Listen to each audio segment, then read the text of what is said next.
This video serves as a redirect to my reaction to monthly movie number 16, a Goofy movie.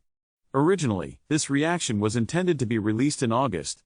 However, I encountered an unexpected challenge. Virtually every available version of the film is the censored edition, which significantly delayed the project. Unfortunately, larger corporations often make frustrating decisions regarding film preservation and distribution, but I digress. To ensure I could provide an authentic reaction to the original, uncensored version, I had to source a 2002 DVD copy of the film from overseas. After months of waiting, it's finally November, and I'm excited to share this long-awaited reaction with all of you. As always, all relevant links and resources can be found in the description below. I want to start by apologizing in advance for some technical issues that occurred during the recording of this reaction video. Unfortunately, my camera battery died mid-recording, and I was testing a new recording software that, frankly, turned out to be quite unreliable. On top of that, my laptop's audio kept cutting out intermittently, which required a significant amount of editing to work around these problems. Despite these challenges, I managed to put the video together, and I appreciate your understanding. Now, let's dive into the film. Spoiler alert, here's a breakdown of the plot, followed by my thoughts.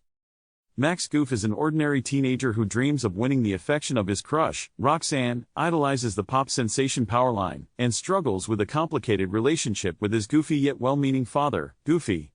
Max fears becoming like his dad, which adds tension to their interactions. On the last day of school before summer vacation, Max stages an elaborate stunt during a school assembly with the help of his friends PJ and Bobby. Lip-syncing and dancing to a Powerline song, Max becomes an instant school celebrity.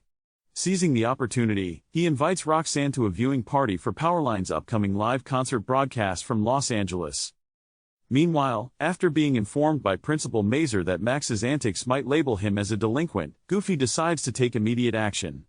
He plans a father-son fishing trip to Lake Destiny, Idaho, hoping to strengthen their bond.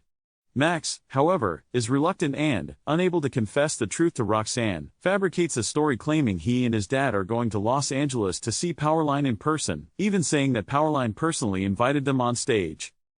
The road trip begins with its fair share of awkward and frustrating moments, including a visit to a dilapidated possum-themed amusement park where Goofy unintentionally humiliates Max.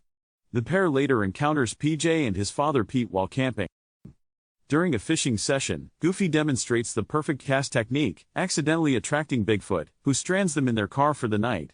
While Goofy sleeps, Max secretly alters the map's route to lead them to Los Angeles instead of Idaho. The following day, Goofy makes Max the navigator of their trip, and they begin to bond during a series of stops. However, at a motel that evening, Pete overhears Max confessing his deception to PJ and informs Goofy. Despite this, Goofy chooses to trust Max. The next day, Max directs them toward Los Angeles, but Goofy, now aware of the lie, grows frustrated and stops the car at the Grand Canyon. Chaos ensues when the car's brakes fail, sending them both on a wild ride down the Colorado River.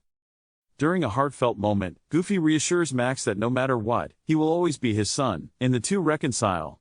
After Max confesses his promise to Roxanne, Goofy agrees to take him to the Powerline concert. They eventually arrive in Los Angeles, sneak onto the concert stage, and perform with Powerline, much to Roxanne's delight. Back home, Max finally comes clean to Roxanne about his lies. To his surprise, she reveals that she already liked him, and they make plans to go out.